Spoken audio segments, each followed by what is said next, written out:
it's Anson here from Weekend Garage. Today I'm going to show you how to remove the top two roof panels on your Jeep Wrangler.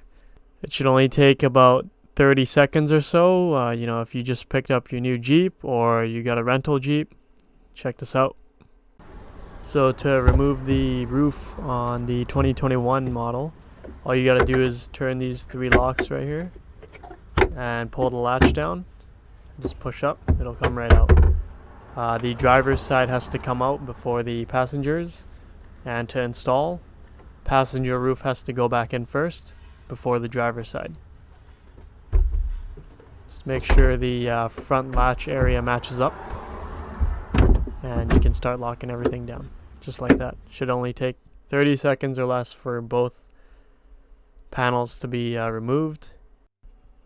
Here is a close-up of all the roof locking mechanisms, just in case if you can see from the other angle.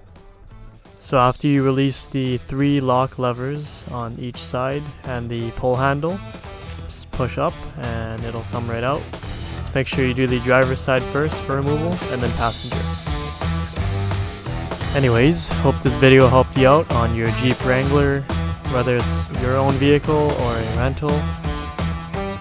Feel free to check out my channel for other Jeep and car content, and have a great day.